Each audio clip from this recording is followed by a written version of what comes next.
Fala, gente linda! Beleza? Aqui é o Ricardo, o Japa da redação, e hoje eu trouxe um dos assuntos mais pedidos aqui no nosso canal, no nosso Instagram, alunos que mandaram pelo WhatsApp, no pessoal também. Professor, começando o ano, eu preciso também começar a escrever redação, mas eu não sei como.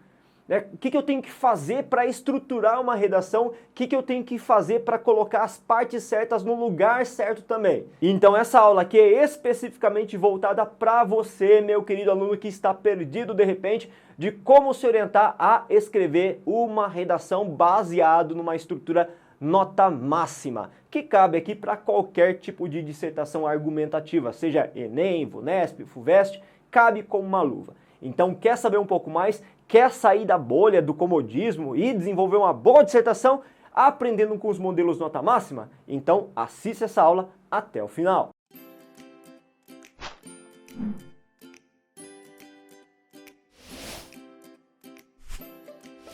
Primeiramente, vamos dar aquele combozinho, se inscreva, ative o sino de notificações, curta bastante, compartilhe esse vídeo, não custa nada para você e ajuda demais a gente na divulgação do nosso trabalho, que é feito com todo amor, todo carinho aqui, beleza? Agora sim a gente pode ir para a nossa aula.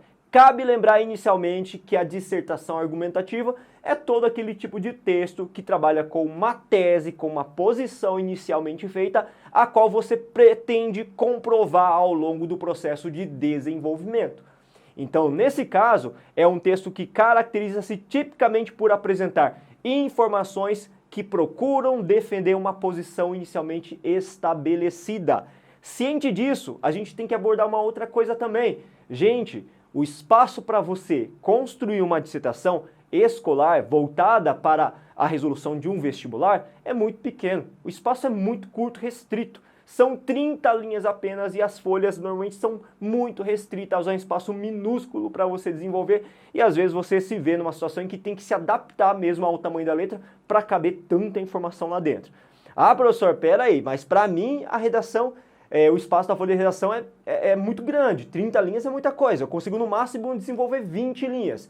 Se esse é o seu caso, cuidado, meu querido aluno, porque você precisa treinar mais, preencher-se de mais informação, estudar com afinco repertório sociocultural produtivo. E com certeza esta aula vai ajudar demais também a conduzir a divisão do texto e preencher essas lacunas para dar aí as 29, 28, talvez 30 linhas de uma folha de redação. Beleza? Vale lembrar ainda que essa sugestão é a minha sugestão baseada na minha análise em relação a esses textos todos que eu já vi na minha vida, anos de experiência, por isso que eu quero passar de forma mastigadinha. Existem outras formas? Claro que existem inúmeras formas de estruturar um texto dissertativo, mas eu quero dar essa sugestão que se você seguir, garanto que você vai conseguir consolidar uma nota exemplar.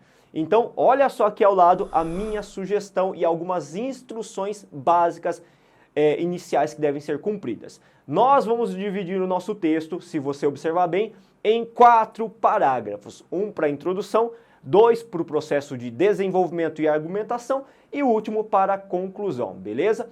Cada um desses parágrafos você pode utilizar de 3 a 4, 5 períodos. A gente vai ver uma estrutura fixa mais à frente, que usa um número limitado, mas você tem a sugestão aí de 3 a 5 períodos por parágrafo. E vale lembrar, as redações nota máxima costumam sempre se estruturar a partir da utilização da terceira pessoa do singular, evitando aí a primeira pessoa do plural, que muita gente defende que pode, de fato pode mesmo, mas o mais recomendável para um texto dissertativo ser mais imparcial e objetivo é a terceira pessoa do singular. Agora, olha só a minha estruturação completinha, até com o número de linhas que eu passei para você.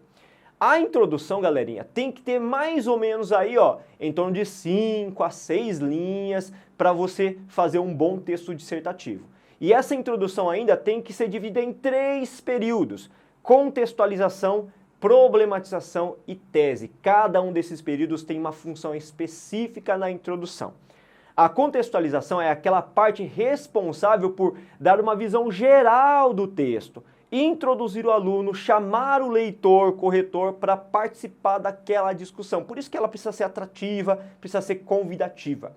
O segundo período é o momento que você vai inserir o problema propriamente, ou seja, as palavras-chave da comanda de redação devem ser colocadas neste momento, ser identificadas pelas próprias palavras copiando o mesmo tema ou por sinônimos.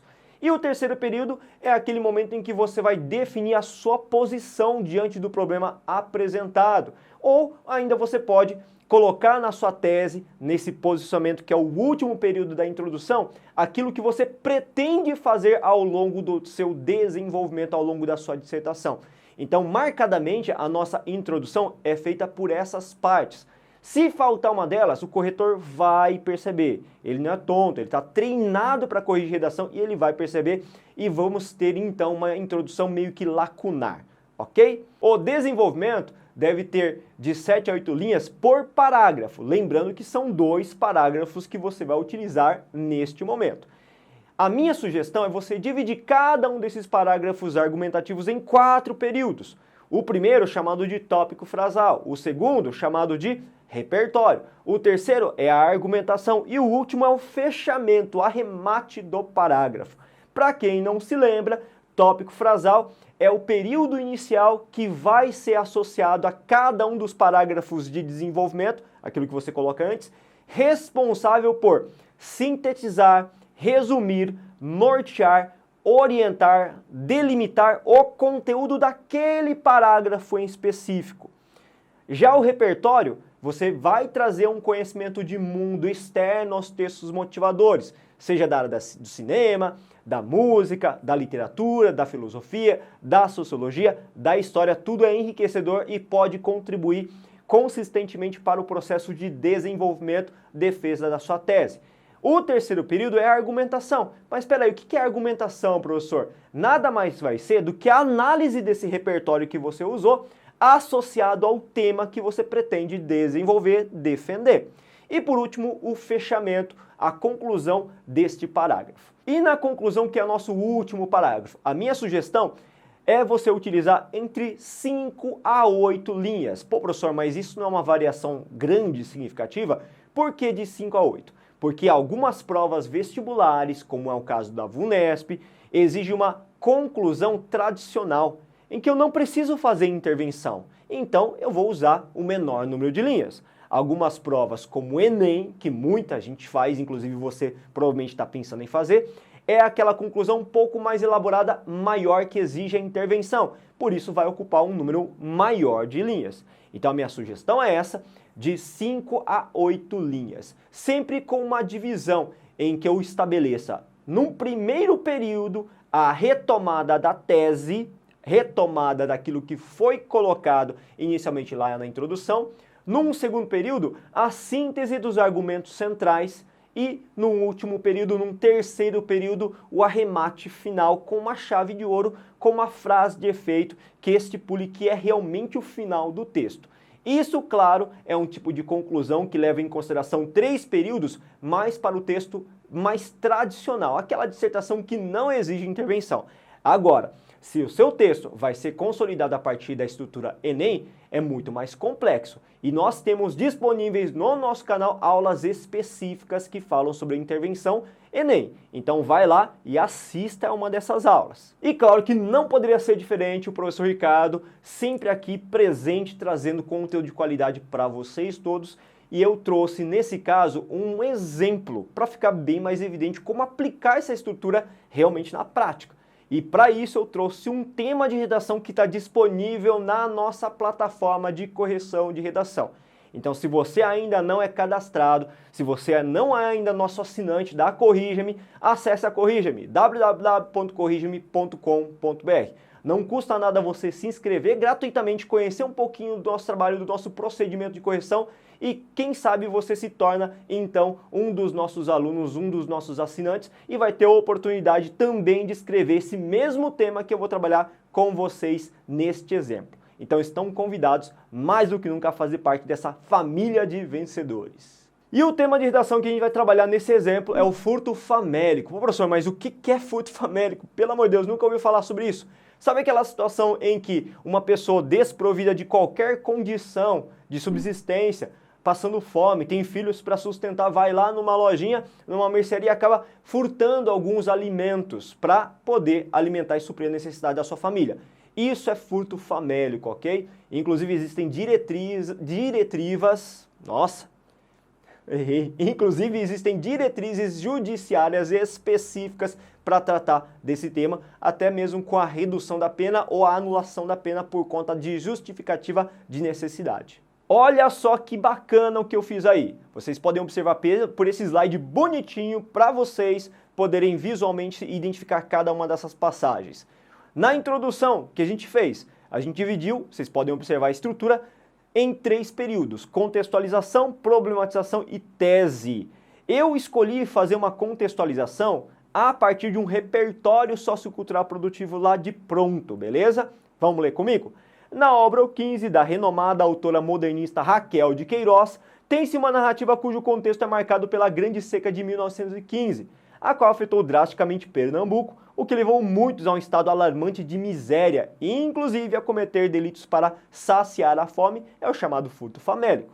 Esse ato, também conhecido como furto famélico, caracterizado pela ação de obter itens de consumo pela justificativa de extrema necessidade, infelizmente ainda é uma realidade no Brasil.